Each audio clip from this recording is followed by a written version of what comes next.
Hey gang, Chonky here. Today is the finale of our Liberty's Crusade Abridged journey. We will be covering chapters 15, 16, and 17 and the Postbellum in this video. So a little recap as to what was happening in the last video.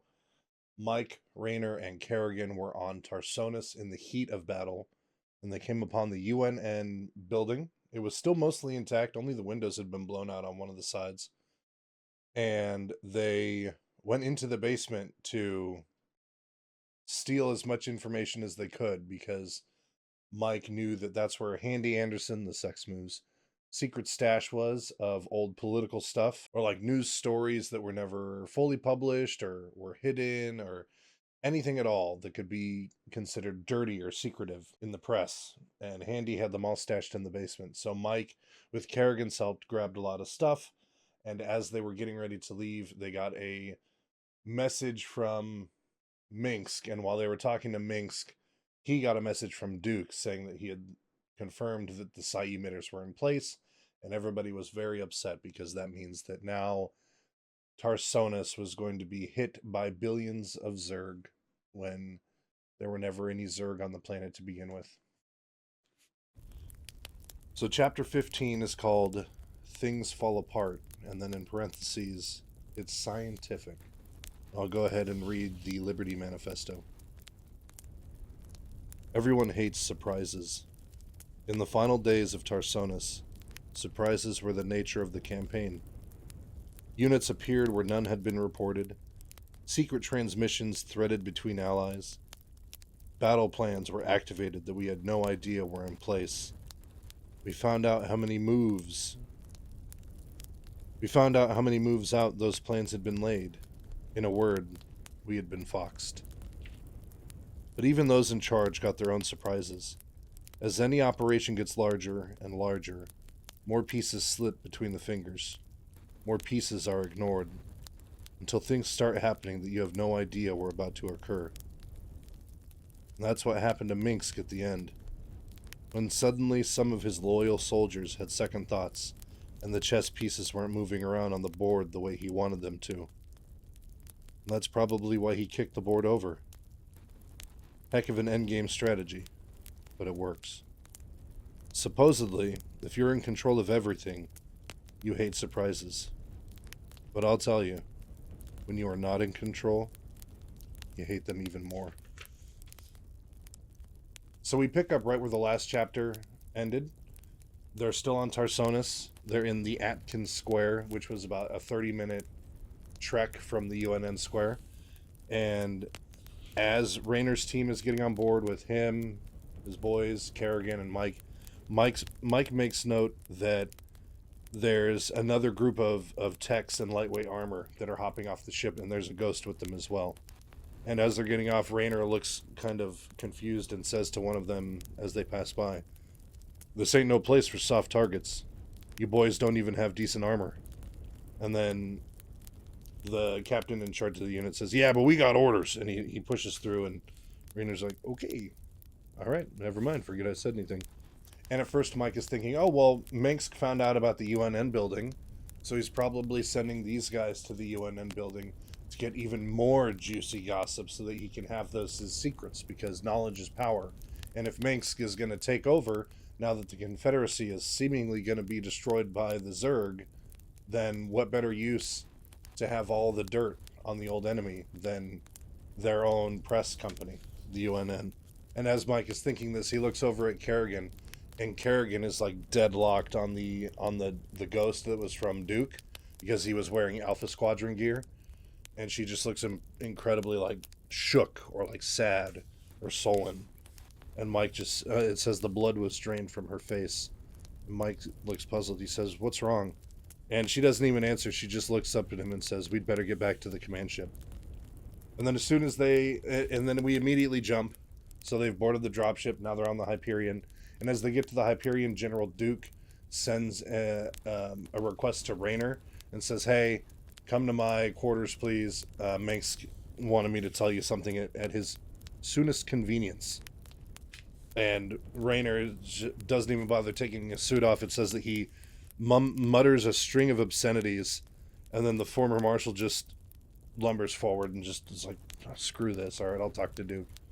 And then Mike pops his own visor and seals and climbs out of his suit. He says Kerrigan strips her lighter armor with practiced ease, was already headed for the exit. And then, as she's leaving, Mike calls after. He says, hang on, the Ubermansk wanted both of us to report in when we got back. I'll go with you. And then Kerrigan, shuts him down. She's like, no, let me talk to Arcturus on my own. He'll be more forthcoming with me. And then she just leaves. She goes down the hall very quickly. And Mike is, thinking, well, she's right. He thinks about going after her, but knowing the history between Minsk and Kerrigan could probably get some more information out of him. Plus, if she wants to, she can also peer into his mind. So now that it's just Mike by himself, he finishes taking off the rest of his gear, and he's walking around. And as he's walking around the Hyperion, he's noticing that so much has changed in a short amount of time. Whereas when he would walk the Hyperion before, and he'd gotten to know some of the rebels that were with Minsk and the Sons of Korhal, now almost every station on the Hyperion is manned by Alpha Squadron troops. And there's almost no soldiers from the Sons of Korhal who are remaining on the Hyperion. And Mike brings his attention back to when he recognized the voice of the tech in the last chapter, because the tech, when he reaches out to the Hyperion from the UNN building, he's like, who is that? And he realizes, oh, it's the tech from the NORAD 2. Well, now he's thinking about that even more and realizes that Minsk has replaced all of his close personal soldiers on the Hyperion with actual trained soldiers, and he's probably sent the Sons of Korhal off to other areas where they'll just, be stations or whatever, where they're still loyal to him, but he's sort of spread out all of his original people. And as Mike is thinking this, he walks down the hallway. He's heading to the wardroom, and then as he's getting close, it says that the door exploded and 2 men in combat armor tumbled out. And I'm just going to go ahead and read this section, because if I just describe it to you, it probably won't do it enough justice. And me reading it, it actually does it pretty good. And it's only a single page of combat. So it was Raynor and Duke, locked in each other's arms. The former lawman had already ripped off the shoulder plate of the general's suit and spiderwebbed the man's visor with a steel-shod fist. Duke was no slouch, however, and there were several new dents in Raynor's already rumpled chest plate. "Jim!" shouted Mike. Despite himself, Raynor turned toward the reporter. Duke did not miss the opportunity, slamming both fists into the side of Raynor's helmet. The former marshal staggered back a step, but did not fall. Now free of his opponent's neo-steel embrace, Duke went for his sidearm, a nasty needle gun that could penetrate bulkheads. Raynor recovered as the general brought the weapon up and grabbed the older man by the wrist. Then, the servos in both sets of armor squealing, Raynor slammed Duke's arm against the bulkhead. Once, twice, on the third time something cracked in Duke's gauntlet, and the general screamed. He dropped the gun and sank to the deck. The needler went skittering across the floor. Mike knelt down, grabbed it, and rose, clamping it to his own belt for safekeeping. Only then did Mike become aware that they were not alone in the hallway. Ahead and behind them were armed Marines, their weapons leveled on Raynor and himself. And then I'll just continue on like normal. "Y'all just signed your death warrant, boy," Duke snarled. There was blood at the corner of his mouth, and he cradled his pistol hand. More than metal had been shattered by Raynor's blows. "You just signed the death warrant of your home planet, General." And then, after he says this to Duke, he looks at all the Marines around him. He just set off the emitters. He called the Zerg here, damn it. He and Minx didn't even give the Confederates a chance to surrender. The Zerg are coming here, and this bastard is the one who rolled out the welcome mat. And then, at this realization, a lot of them... Not a lot. I'd say like half of the Marines start to lower their weapons. And Mike realizes that these guys must not be completely nearly resocialized, because the other ones didn't flinch. They still just have their guns trained on Raynor, waiting for the order to kill. And as some of the Marines are lowering their weapons, Duke snarls back at Mike, "I'll have you court-martialed." And then Raynor, not giving a damn what Duke says, replies, "You want my rank? You can have it. And I'm not in your chain of command. I answer to Minsk, same as you. You can't do squat without Minsk's say-so." And whose orders do you think I was following when I activated the emitters, boy? And Duke is like cradling his hand. He's like retreated behind his Marines, and he's just, full of anger and rage. And then Raynor replies, "You set off a dozen emitters on Tarsonis. The populace will be swarmed." And then Duke, almost like trying to justify it, "We set them off in strong Confederate locations and evacuated most of our regular troops. Hell, boy, didn't you realize that we were planning one more when we picked you up?" And then this brings Mike immediately to when they were at the Atkins Square, and he saw the troops jump off the ship with the ghosts, and that's why Kerrigan was so upset, is because she read the ghost's mind that they were setting off another emitter. And then Raynor like spits at him, "You son of a," and then he takes a couple steps forward like he's going to keep fighting him. And then General Duke, and because he only has one good arm, he just does one of these, and he's like, he winces because he knows he's in defeat. It says that the general was afraid, an old man coiling in a neosteel shell. And then Raynor paused for a moment and then spat again. He wheeled and then headed for the lift of the observation dome. And none of the Marines stop him because the ones that didn't lower their weapons, the ones that still had their guns trained on Raynor, they've been through enough training and neural resocializing to only react to orders. So the fact that Duke didn't say, "Kill that guy," they didn't shoot. They just watch him walk out the room. And so then they attended Duke. And as they're leaving, Mike, follows right behind Raynor because they're buds. And Mike puts a hand on Raynor's shoulder to try and like give him some comfort because, he just watched him and Duke slug it out. And as he touches Raynor's shoulder, Raynor goes to turn to him, and Mike's afraid that he's going to either be hit in the face or be met with the same look of just malice that he had towards Duke. And instead of the fire inside that he was expecting, the man's eyes were replaced with deep, bitter sadness. And then Raynor starts to talk about the people on Tarsonis. They didn't even give him a chance. They could have used it as a threat, but they just set him off. No warning. Nothing. While we were en route back to the ship, they set them off. And then Mike, just curious at this point. "So what are you going to do?" "I'm going to have it out with Minsk himself. He's got to be made to see reason." "Oh, you're not going up there. Right now Duke is probably on the blower with him, calling for your hide.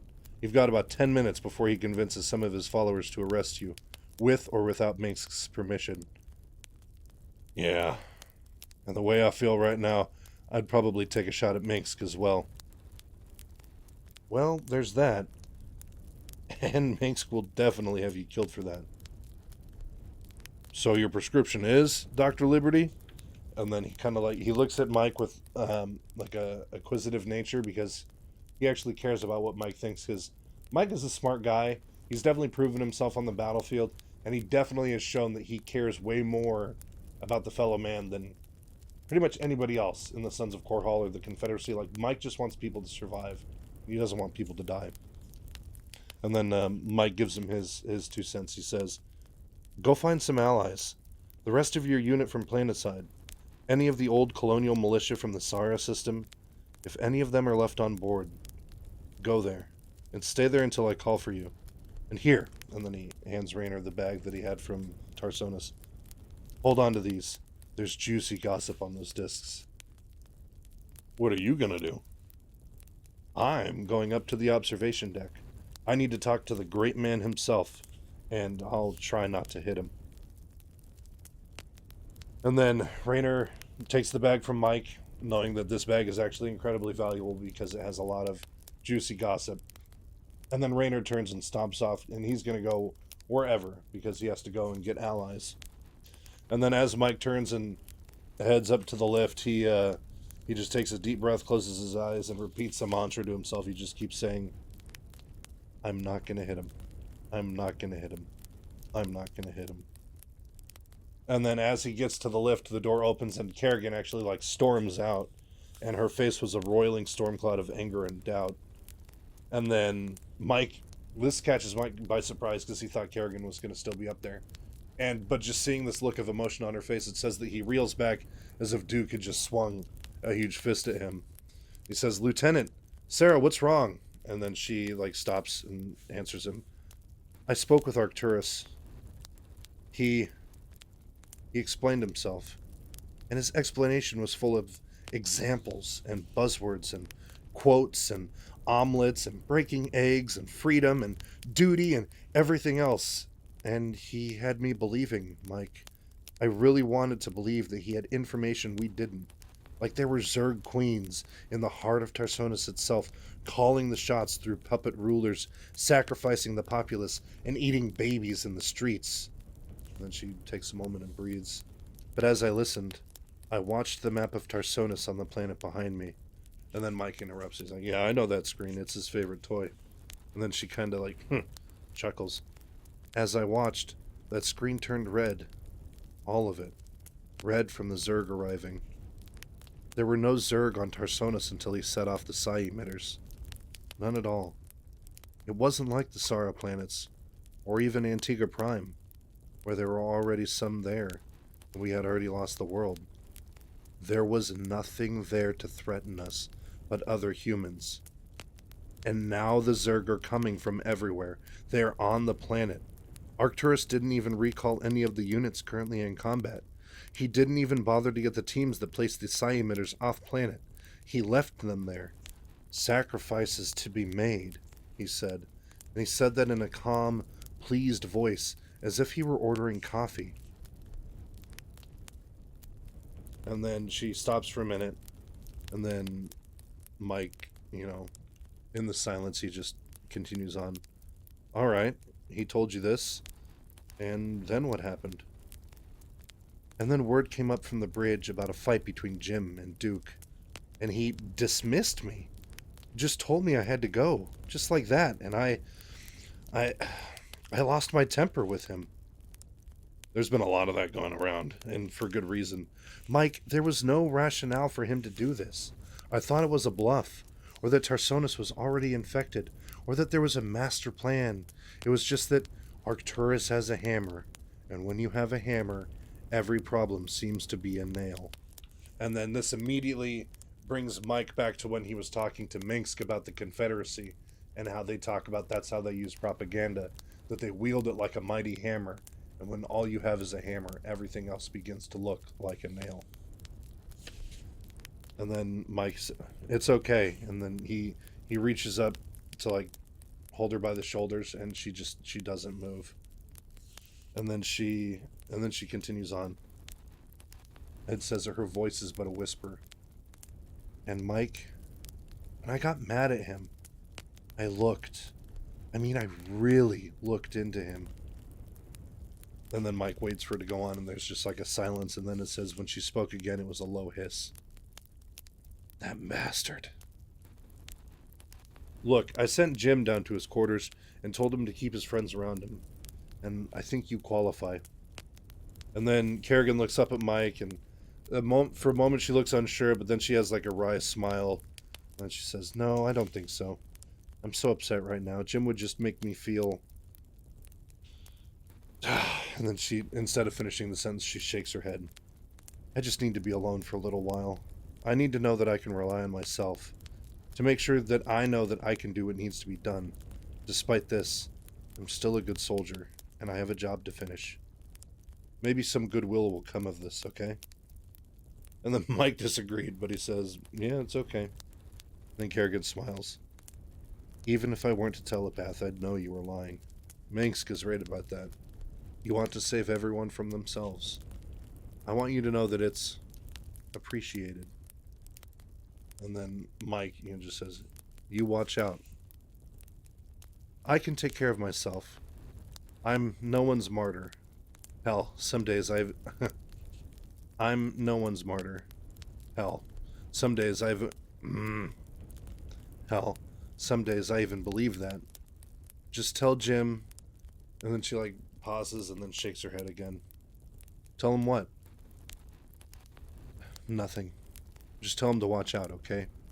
For me." And then she leaves. She's heading down to the dropship bays. And then Mike watches her leave, shedding unease and unsureness like a butterfly leaving its chrysalis. So he's comfortable now with Kerrigan.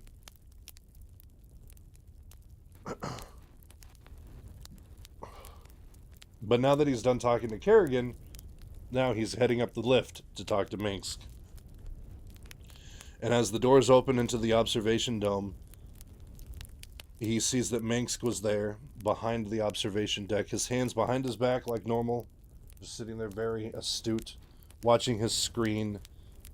And the Tarsonis screen was just filled up with a bunch of red triangles, and they were nearly a blur on the screen, broken by hot yellow marks of Confederate troops. And Mike noticed that the chessboard had been thrown across the room, and that the pieces were scattered about. Kerrigan had definitely lost her temper. And then as Mike enters the room, Manx turns to greet him, and he says with a bit of confidence, "Ah, the third of my brilliant rebels. I was wondering when you were going to turn up. Actually, I expected you to be the first one to march in here, with demands and insults. Not the good lieutenant. You must have really gotten to her. I didn't do anything but stand by her while you consigned another planet to its death. One death is a tragedy, 1,000,000 deaths is a statistic." And then Mike is fully fed up with Minsk's BS at this point. "Do you keep a database of quotes to justify your excesses?" And now it says that Minsk smiles grimly, so he's definitely like, he's losing the facade around Mike. I take it that means that you've finally given up. Trying to save my soul. I hope not, because after we succeed, I'll need men like you more than ever, to help form the new universal order, to help form the needed order to repel the alien menace. And then Mike just like chokes on his spit a little bit. Alien menace? That would be the menace that you yourself brought down on this world? Is that the alien menace you mean? And then Minsk like tilts his head and gives Mike a very disappointed look.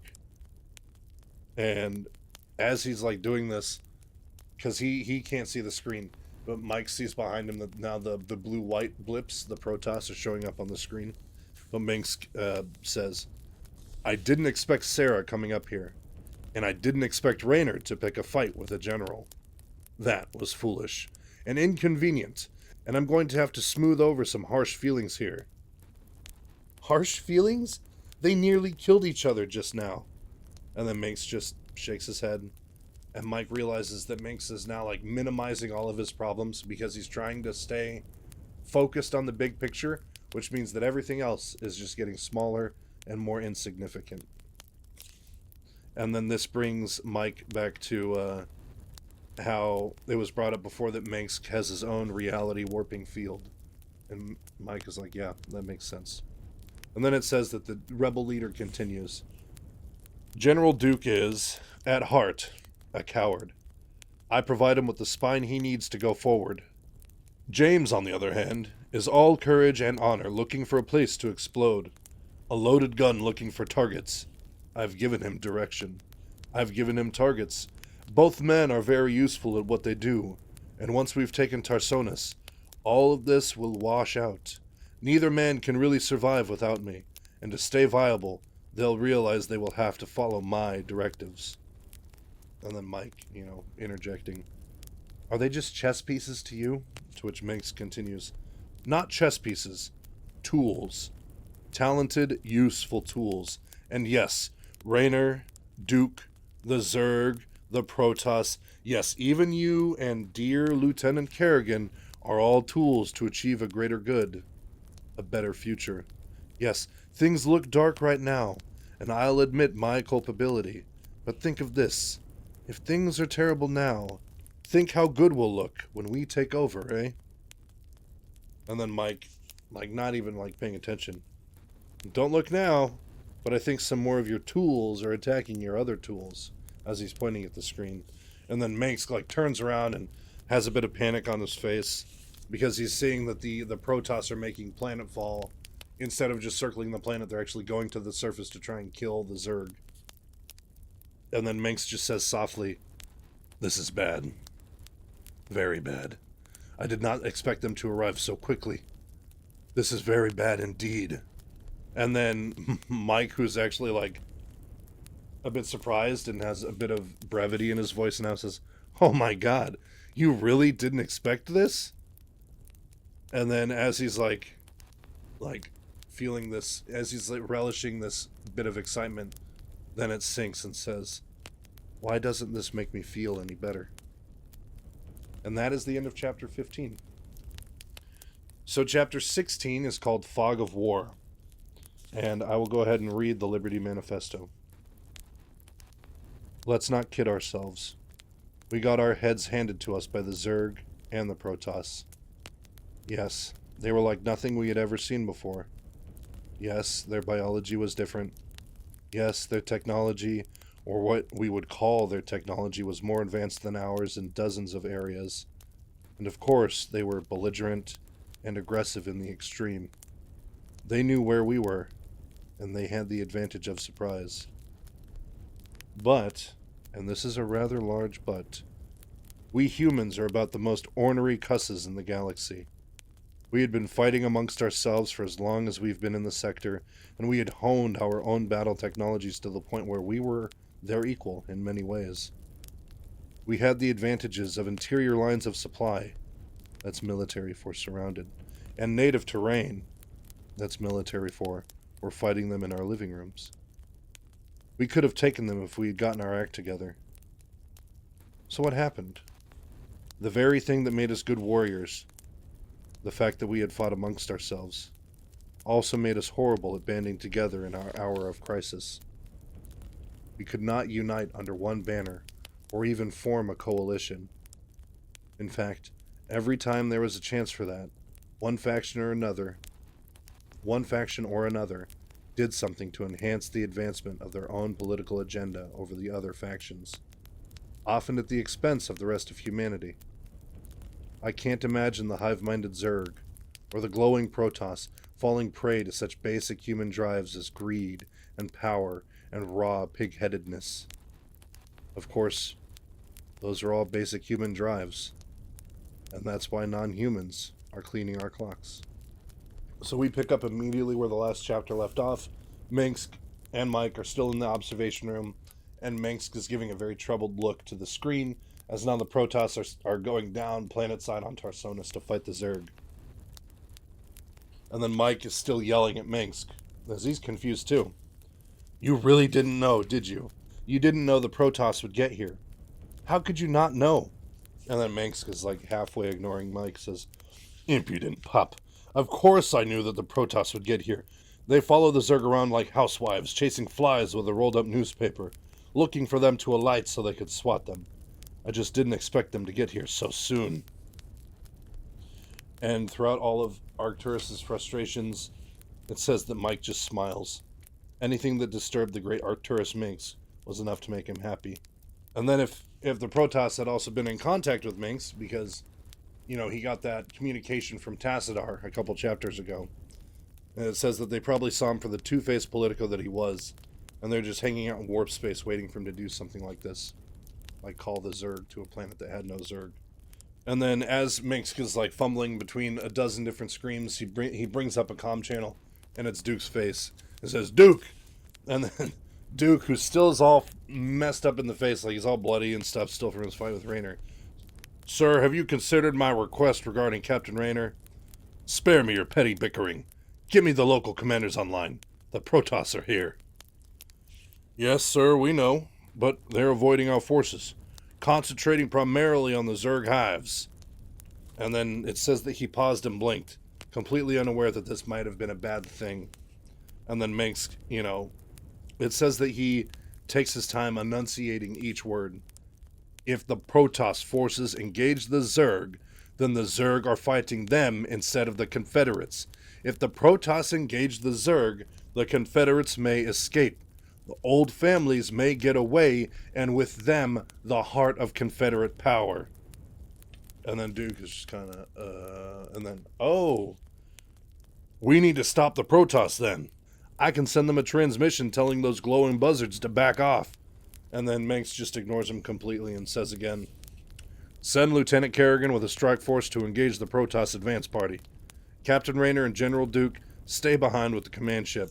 And then immediately, another communication panel pops up, and it's Raynor. And now his face is red as the surface of Tarsonis, as of all the Zerg. And he's just, first you sell out every person on this planet to the Zerg, and now you're asking us to go up against the Protoss. You are losing it. And you're going to send Kerrigan down there with no backup? Minsk, because he was surprised when he saw the Protoss, and now he's gone back to the calm reassurance phase. And then Mike thinks about how the reality bubble was merely disrupted. It was not broken. And as he's thinking about this reality warping bubble, he begins to wonder to himself that if he did stay and continued poking and arguing and trying to get an angry response out of Minsk every single time he did something, would it work? Was there any hope in saving this man? It says that Minsk was starting to look as though he might be at the end of his tether, but he was right about one thing. Michael Liberty had given up on trying to save Arcturus Minsk's soul. And so then at that point, because we know that Mike just wants to save as many people as possible, and then it says at this point there were other, more deserving recipients of Mike's aid. But as Mike turns and goes for the lift, because, you know, he's in Minsk's observation deck, and now that he's checked out on trying to save Minsk, he's like, all right, I got to do whatever I can to save Kerrigan and Raynor and my friends. He hears Minsk say, I have absolute confidence in Kerrigan's abilities to hold off the Protoss. And then as the lift doors are shutting, he just hears Raynor say, this is bullshit. And then the door shuts. And then when we get back with Mike, because there's a break in the story, it says that he is in Raynor's barracks, where he has accumulated about 24 men, and they were already suiting up for another battle. So even though they had gotten back from Tarsonis, taken off their combat suits, except for Raynor, now they were back suited up, restocking their supplies, and they were getting ready to head out again. And as Mike gets close to them, he hears Kerrigan's voice, but notices that she's not there at all. And instead, she's talking to Raynor on his wrist-mounted receiver.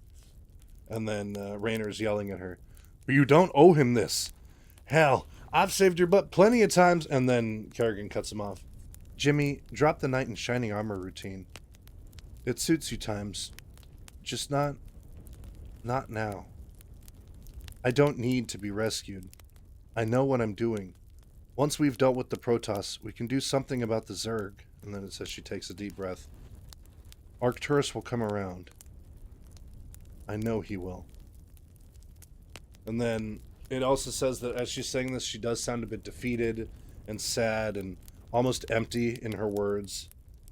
And it says that when she was talking about Minsk, she sounded to Mike as though she didn't hold out a lot of hope. So even though she's saying this to Raynor, Mike, who's also had a lot of experience with Kerrigan, is like, yeah, she's blowing smoke up Raynor's butt. She doesn't think Minsk can be saved. But then Raynor, accepts that, Kerrigan's doing this and says, I hope you're right, darling. Good hunting. And then as he shuts off the receiver, Mike just Raynor looks up at Mike, and then Mike is ready. He's like, we're going after her. And then Raynor, without missing a beat, says, you bet your ass we are. Suit up. Bring your gear. We may not be welcome back here afterwards. So Mike grabs an empty combat suit and says, Mink screwed up in one other place. Once Kerrigan engages the Protoss, they're going to treat us as hostiles. All of us. And there's a lot of Protoss hardware floating around in the system right now, orbiting Tarsonis. And then Raynor's like, yeah, he agrees. And then he's like, oh, so we're going to have to dodge Protoss birds as well as Zerg. It's never easy around here. And then Mike, feeling a bit cocky now in light of this new air of liberty, says, that's why we love the challenge. And then he finishes getting a suit on, which he's now a bit accustomed to wearing. It says that he grabs his knapsack of stolen data and then shoved his old coat, the gift from the newsroom, on top. So his old coat has been singed by laser fire and spattered with blood and less recognizable fluids and baked under foreign suns. And now it was tattered and ragged and bleached. And then as Mike's looking at his jacket, he says, it's a lot like myself. And then he just shoves it down into the backpack, making everything fit. But now that Mike and everybody else is packed, they're They're moving down the hallways. They're going quick to the bay for where the dropships are. And he says, "You think we can get off the ship?" And then Raynor says, "Yeah, the dropship pilots are good old boys. They aren't afraid of Duke's wrath or anything else for that matter. They can always say I threatened them into bringing us down." And then, as he's saying this, another voice echoes behind him and says, "They may not be afraid of my wrath, but you should be." And it's General Duke. And as he's speaking from the shadows, the lights flash from red to yellow, and then Duke's standing there amongst the dropships with 2 squads of Marines, and all their guns are trained on Raynor and his men. And then it says that his left hand is cradling a weapon, and his right hand is just hanging uselessly, because Raynor broke several things in his wrist and forearm. And then Duke just arrogantly says, "Going somewhere, boy?" And he has a big hearty smile, and he still has dried blood on his face from when him and Raynor fought in the last chapter. And then Raynor answers back, says, "We're going after Kerrigan. She needs backup, regardless of what Mink says. That girl needs what Mink says she needs, but it's nice of you to go to the effort. Now I have solid proof of mutiny, and I can provide the traitors to go with it." And then, as he's saying this, Mike is looking around at the Marines, because remember, half the Marines in the last altercation lowered their weapons when he brought up how they had sicked the Zerg on Tarsonis. But now every single Marine there were all nearly resocialized, and worse yet, they already were pumped to the gills with stim. Mike says that you can't even see their pupils. They're tweaking, and their guns are trained, and they just want someone to say open fire, and they're going to shoot. They are crazy right now. And then Mike, trying to defuse the situation, says, "Manx would be very disappointed if you killed us." And then Duke just laughs. "I'll just throw one of his old quotes back at him. It's easier to seek forgiveness than to gain permission. Now you boys with Raynor, you drop the weapons now and surrender. I might even let you live if you do." And then Raynor didn't move. He does not give any Fs. And behind him, Mike can hear that some of the Rangers are putting their guns very slowly on the floor. And then as they're putting it on the ground, the Hyperion pitches to one side because they're in combat. And then everybody just kind of whoa! And as they do that, Raynor just brings up his gun super quick and trains it right on Duke. And then Duke just enjoys this immensely because more fighting. So this just keeps getting better and better. Because, Raynor will kill Duke, but then Duke's men will kill Raynor and all of his boys. And so Raynor just says, "I don't think you have the guts." And then Duke, "You so much as blink, boy, and my men will fill you with so much metal, you can run a scrap drive. Now drop your weapons by 3. 1, 2, and then as he's about to say 3, it says there was a high-pitched whine, and Duke's left shoulder exploded in a shower of molten metal. Duke's Marines all jumped and brought their weapons around, but did not fire. They had been ordered to wait for the command. The general slowly dropped to his knees, his own weapon clattering to the ground. His armor hissed as locking rings isolated the wounded shoulder, and medpacks pumped narcotics into the general's bloodstream. Smoke curled from the barrel of the needle gun, and Mike thumbed the hammer of the weapon back, and another round clicked into place. "I think it's time you just shut up," Mike said to the general. So remember the last chapter when Duke and Raynor were fighting, and Duke went for his needler, how Raynor grabbed his wrist and broke it, and he dropped his gun and it skittered across the floor. This is the gun that Mike picked up and put on his own hip, which it's a very effective gun. It pierces armor super good.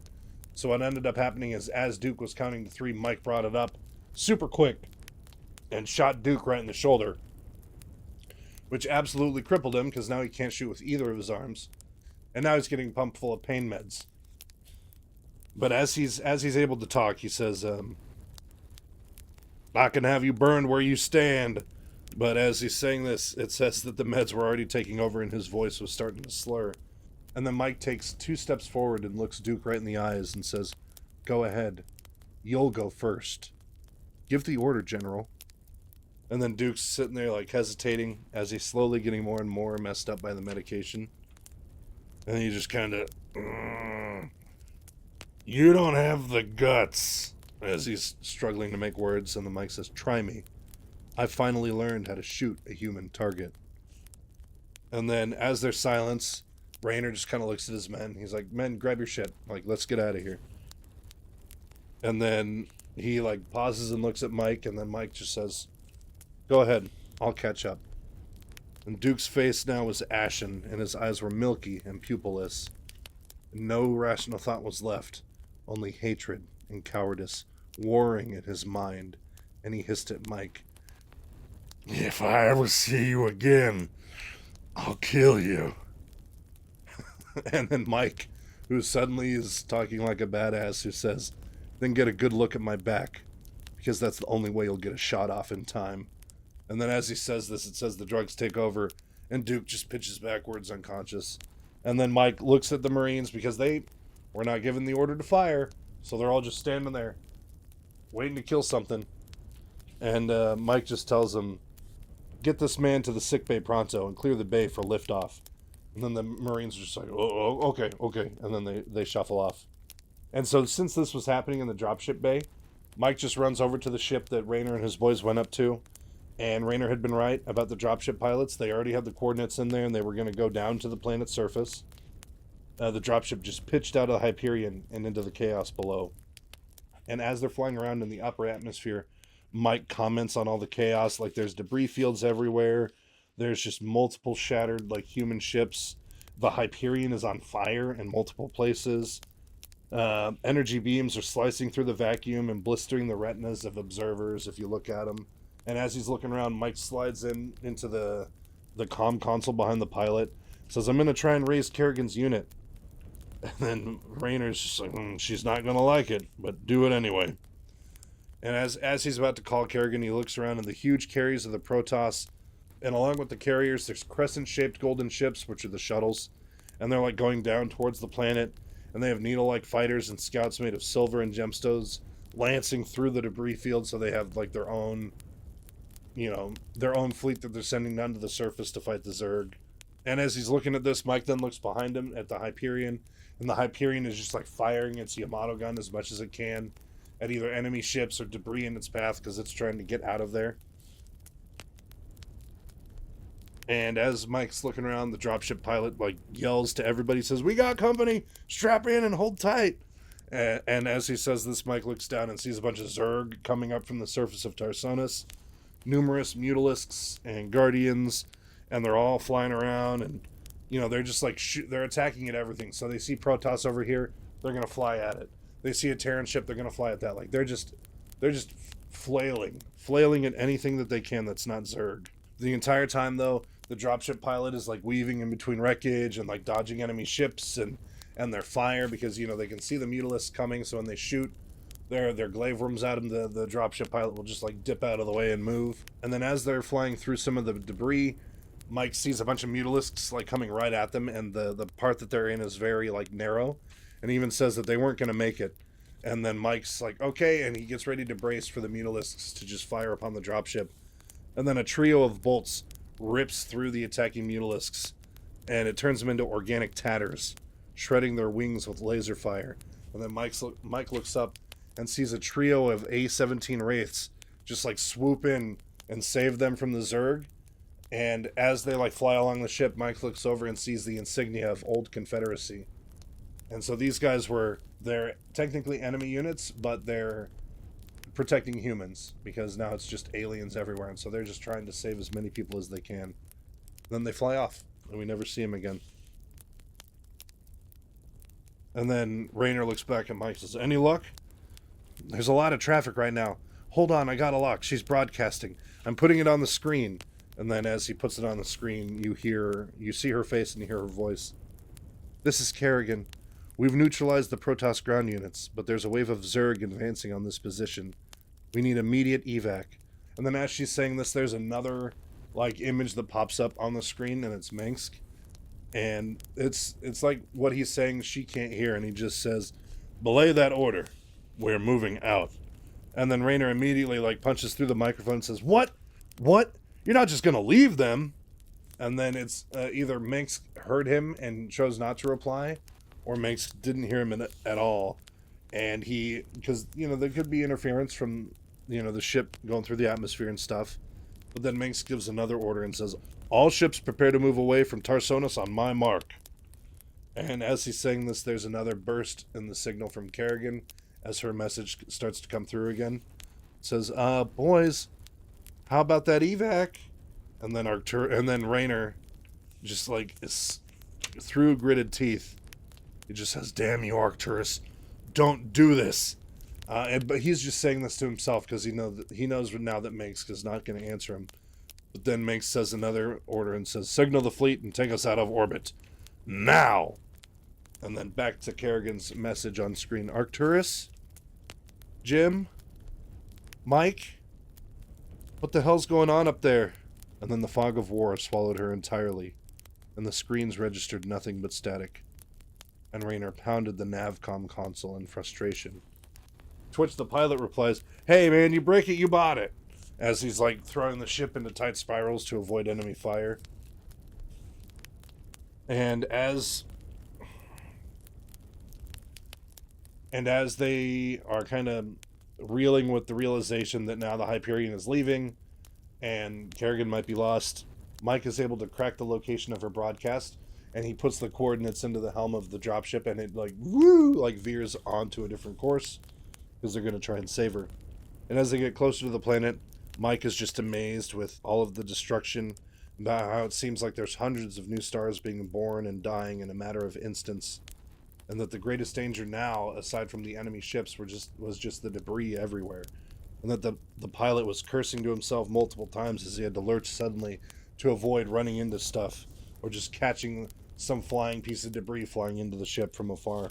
But now they had come from the atmosphere and were now in the surface area above the planet. And it says, as above, so below. They were coming in low across the rubble-strewn surface of the planet itself. The great cities of Tarsonis were burning, the broad plazas filled with debris, and the sunward spires now nothing more than a set of jagged, erratic teeth. The glass of the great buildings had been completely shattered, leaving only the twisted wreckage of the steel skeletons beneath. One great swath had been leveled through 3 blocks, ending in the crippled wreckage of a Protoss carrier, venting unearthly radiation from every broken seam. And so as Mike's looking around at all the devastation, he's noticing that aside from all of the destroyed Terran structures, there's now creep everywhere. There's just nests everywhere with pulsing eggs just dotting the landscape. But amongst all of the Zerg structures in the creep, there were other structures too. They were golden, with impossible buttresses and sweeping shells, and mirrored surfaces of unshatterable glass. The Protoss were setting up their own defenses on Tarsonis. And then Mike is almost like surprised. He says, oh, perhaps they thought that there was something here worth saving. Perhaps they had more faith in humanity than even Minx did. And he's looking at the Protoss, like, because now he can see the warriors. Because Mike didn't really look at the report that Minx got when he spoke with Tassadar. So now he's actually seeing the Protoss units in action. He says, the ground beneath them roiled with the Zerg, and among them, like shining knights, the Protoss warriors strode, leaving a wake of dead, oozing bodies. 4-legged mechanical spiders crawled through the ruins, and huge things that looked like armor-plated caterpillars assaulted the Zerg hives. Lance-thin fighters strafed the hulking scythe Zergs that swept the Protoss warriors aside like a farmer threshing wheat. So we have the Zealots, we have Dragoons, we have Reavers, and then we have them taking on Ultralisks, which they are more than capable of killing an Ultralisk, but the Ultralisk is massive, so of course he's like cutting down some warriors at the same time. And as they're flying around, Mike says, we should be close now. And as they're getting close to Kerrigan's location, there's a radio signal that the ship just picks up, because it's a emergency broadcast. And it just kind of like halfway through it comes in, looking for an evac. We've got civilians and wounded. We can see your craft. You got room on that tub? And then Raynor just reaches out to him. Lieutenant Kerrigan, are you there? No Kerrigan, sir. Well, we're really hurting. The Zerg are everywhere and coming in with another assault. If we don't leave now, we're not leaving. And it says that there's a massive tremor of fear in his voice. And then Mike looked at Raynor, and the man's large face was unreadable, a clay sculpture of the real thing. Until finally he broke his own silence and said, We're going down. Tell him we're coming. And then Mike agrees, but then says, but what about Kerrigan? I know. Minsk would abandon these people like the rest, but we won't.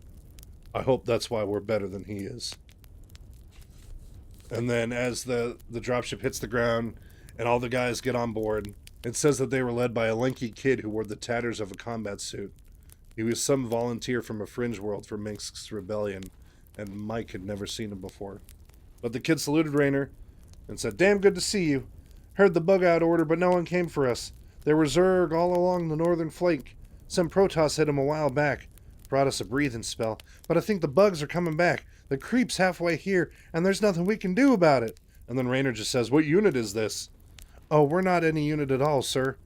They're about a half dozen units, and what's left of them all. That's holed up here.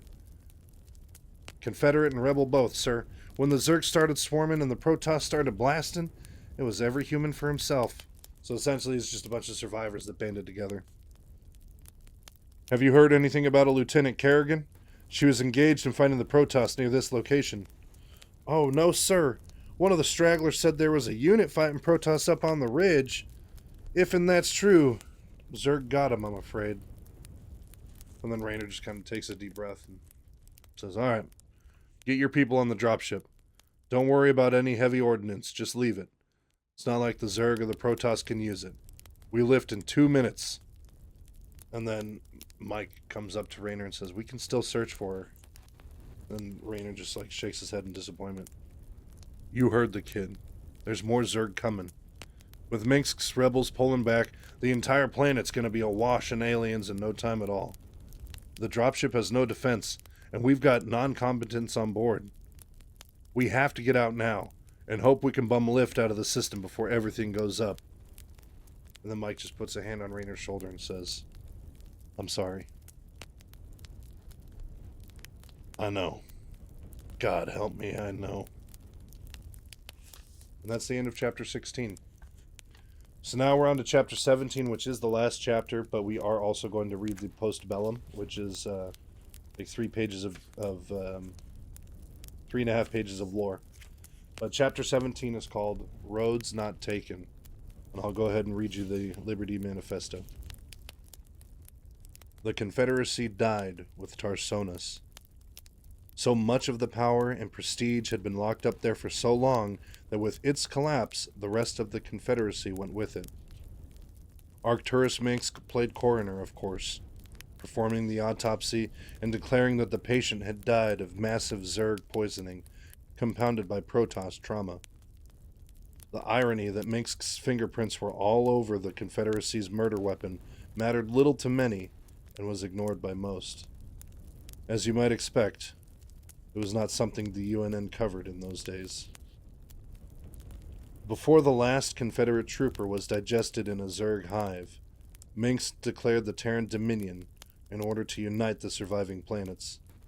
A shining new phoenix that would rise from the ashes and gather together all of humanity.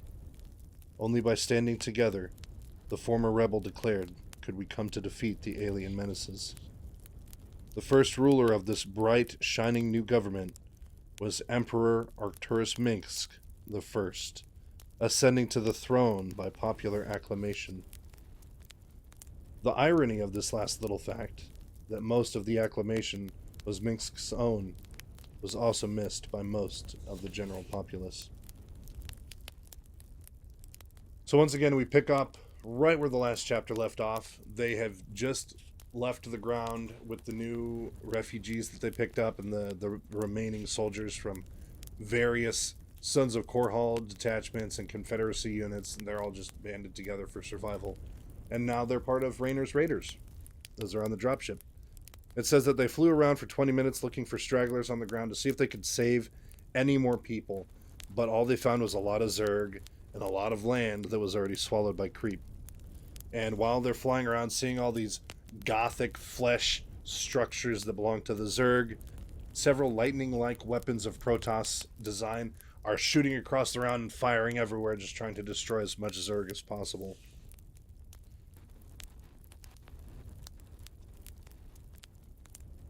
And as they're flying around, they get a sort of like an all all-hands message from the Hyperion, and it's Minsk. He's contacted every single ship within the area, and it says that the terrorist's face was calm, but it was a stone-faced calm, one that didn't really project across the screen, but his eyes were bright and avaricious. And he says, "Gentlemen, you've done very well, but remember that we've still got a job to do. The seeds of a new empire have been sown, and if we hope to reap..." And then as he's like giving this glorious speech, Raynor just reaches forward and pushes the button to turn on his mic. "Ah, to hell with you!" And then Minsk, actually hearing this message, it says that the great brow lowered between the rebel leader's eyes. "Jim, I can forgive your impulsive nature, but you're making a terrible mistake. Don't cross me, boy. Don't ever think to cross me. I've sacrificed too much to let this fall apart." And then Raynor just immediately cuts back with, "You mean like you sacrificed Kerrigan?" And then it says that Minsk actually recoiled as if Raynor had reached through and slapped him in the face. And he just kind of takes a moment and says, "You'll regret that. You don't seem to realize my situation here. I will not be stopped." And as he's like starting to talk about this, Mike is thinking, he's like, "Oh, Raynor finally broke through the hard shell of Minsk." And you can see the veins in his neck starting to stick out as he's starting to like show more teeth when he talks, as he's actually getting visibly angry. And he says, "I will not be stopped. Not by you, or the Confederates, or the Protoss, or anyone. I will rule this sector, or see it burnt to ashes around me. If any of you try to get in my..." And as he's doing his victorious speech, Raynor just turns off the console. Just kind of like, eh. And then Mike kind of says, with a bit of brevity, says, "Oh, you got under his skin at last." And then Raynor says coldly, It must have been something I said." And it says he didn't smile at all. He didn't show any emotion. And then, as the humming silence of the dropship kind of looms over them, Mike says again, "I'm really sorry about Sarah." And then Raynor sits down next to Mike and looks around at the deck of the ship for a while and says, "Yeah, me too. I shouldn't have let her go alone." And then Mike says, "I know what you're going through." "Oh, what? You're a telepath now?" "Huh, well, I'm a human, and that's what's important. It's been a long war. We've all had losses. We've all seen things we don't want to have seen. A smart man once told me that the living feel guilty about still being alive. And no, it's not your fault." And then Raynor just, "It sure feels like it." And then after another bit of silence, it says that the ex-lawman shook his head and he says, "It's not over. The Protoss and the Zerg aren't going to give a rat's ass that Minsk is running things now. They don't care about human wars or human leaders. They're battling throughout human space. It's not over." And then Mike replies, he says, "Well, I think it's over for me. I'm not a warrior. I've played at it, but I'm a newsman. I don't belong on the battlefield.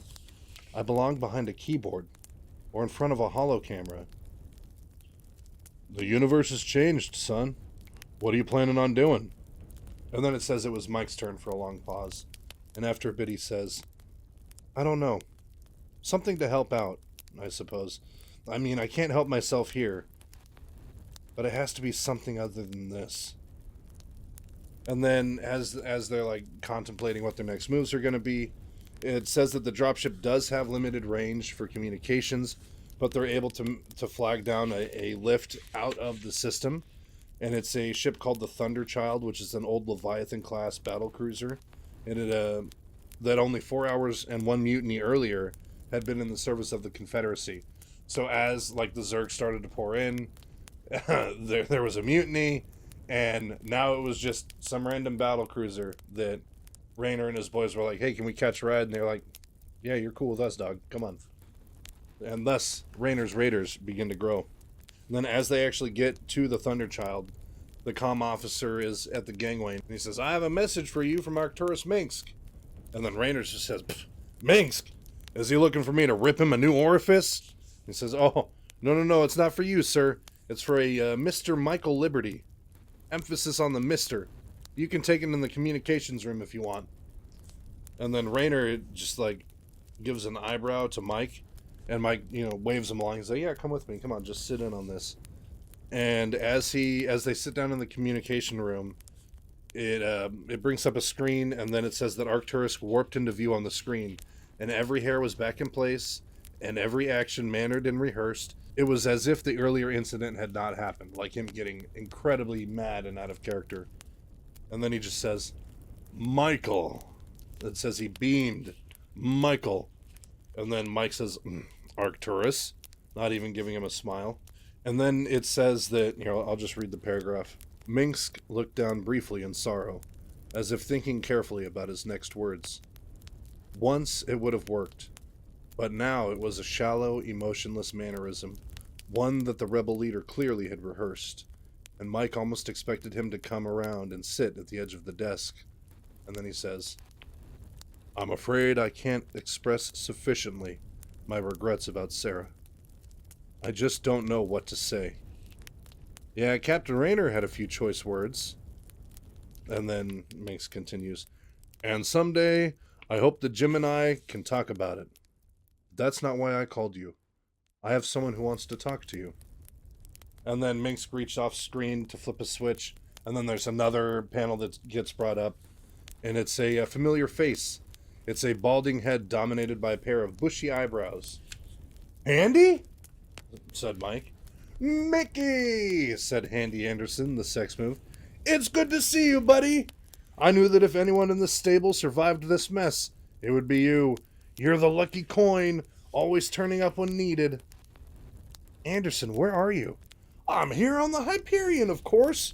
Arcturus had me shuttled over from a refugee ship. He's been telling me how great you've been through all of this. A real trooper. Why no reports for a while? I sent reports. You changed them, remember? Said Minsk had captured me. Ring any bells? Oh, a small bit of editing. Just enough to make the powers that be, God rest their eternal souls, content. I knew you'd understand. Handy. Anyway, I hear you've done a bang-up job, and I knew you'd want to know that, despite the present situation, you can have your old job back. My old... What? Surely, I mean, the people who wanted you dead are now no longer in business, one way or another. And I was talking with Arcturus here, and he would make you the official press liaison to his government. He thinks the world of you, Apparently you grew on him with your winning personality. Anderson, I don't know if, and it says that as he's like tapping his forehead, he's like, he can't believe what he's hearing. Just listen. Here's the deal. You'd get your own office just down the hall from Arcturus's, all access, all the time. You do the trips, you cover the dinners, you get the awards, lots of perks, lots of security. It's a cush job. Hell, I can get a stringer up to type your reports for you. I tell you. And then as Handy is giving his pitch, Mike just reaches up and mutes the console. And as he's sitting there, he looks at the reflection in the screen. And he's surprised, like he doesn't recognize it. He says he was leaner than when he had last been seen in Anderson's presence. And his hair was more rumpled. There was something else as well. It was in his eyes. His eyes seemed to be looking beyond the console, beyond the walls of the ship itself.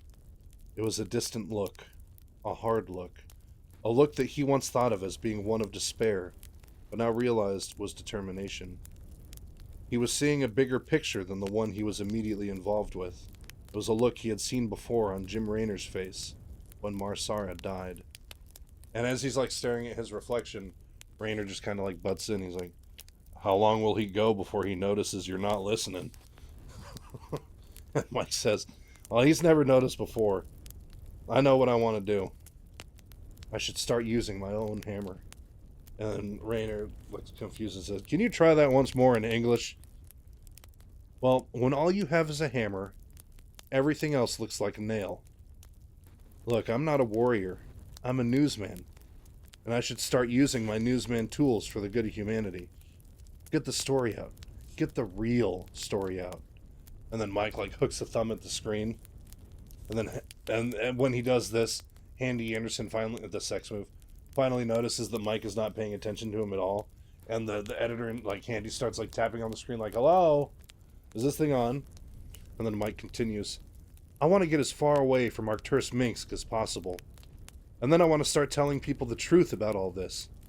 Because if I don't, people like him are going to determine what really happened. Him and Arcturus Minsk. And I don't think humanity could survive those lies. And then Raynor smiles, and it says it's a broad, earnest smile. He says, oh, it's good to have you back. And then Mike, feeling like sure of himself, says, it's good to be back. It says he lets out a sigh, and his heart sinks, and he says, oh, I could really use a cigarette. And then Raynor chuckles a little bit. So could I. And I don't think there are any on this tub. But hey, look at the bright side. At least you still got your coat. And that's the end of Liberty's Crusade. So there is a Postbellum. This takes place a little bit into the future. I'm sure if you're watching this video, you already know what happens in Starcraft and what happens with Kerrigan. But this is just later on in the story. And I'm going to actually read it word for word so we can get the full effect. But this is the Postbellum of Liberty's Crusade. Bathed in light, the man in the tattered coat stands in a room of shadows. The smoke from the last of a series of cigarettes snakes around him, and the ground at his luminous feet is scattered with butts that look like fallen stars. So what you're seeing, says Michael Liberty, the luminous figure speaking to the surrounding darkness, is my own private little war, fought on my own turf and with my weapons, not cruisers and space fighters and marines, but just words. And the truth, that's my specialty. That's my hammer. And I know how to use it. The figure takes another long puff, and the final coffin nail joins the others on the floor. And you people, whoever you are, need to hear it. True and unfiltered. That's why the holo transmissions, they're harder to fake. And I'm spreading this as far as I can, over the open wavelengths, so everyone knows about Minsk, and the Zerg, and the Protoss, and knows about men and women like Jim Raynor and Sarah Kerrigan, so they and others like them may not be forgotten. Mike Liberty scratches the back of his neck and says, I went into the military thinking it was just another bureaucracy filled with craven cowards and corporate stupidity. Well, I was right. But I was also wrong. He looks at his viewers with unseeing eyes. But there are also people really trying to help others. People really trying to save others. Save their bodies. Save their minds. Save their souls. His brow furrows, and he adds, and we need more people like that, if we're going to survive the dark days ahead. He shrugs again. That's it. That's the story of the fall of the Confederacy, of the Zerg and the Protoss invasions, of the rise of Emperor Minsk of the Terran Dominion. The battles are still being fought. Planets are still dying. And most of the time, no one seems to know why. When I find that out, I'll get you that information as well. I'm Michael Daniel Liberty, no longer of UNN. Now I'm a free man, and I'm done. And with those words, the figure freezes in place, trapped in its prison of light. He is caught with a tired smile on his face, a satisfied smile. Around the hologram, the lights come up, luminous bulbs that have been bred specifically for the purpose. The walls pulse and sweat, and thick, viscous fluid drips from the weeping sores all along that wall to keep the air moist and warm. The cable of the human-constructed hologram projector merges in a gooey lump into the organic power constructs of the main structure. The connection between the two worlds was once a colonial marine, but now serves a higher purpose for its new masters. On semi-organic screens, around the perimeter, the better brains of the Zerg discuss what they have seen. They are morphic constructs, bred only to think and direct. They too serve their higher purpose within the Zerg hive. In this projection room, a hand reaches up and touches the rewind button. The hand was once human, but is now transformed, the product of the Zerg's mutagenic capabilities.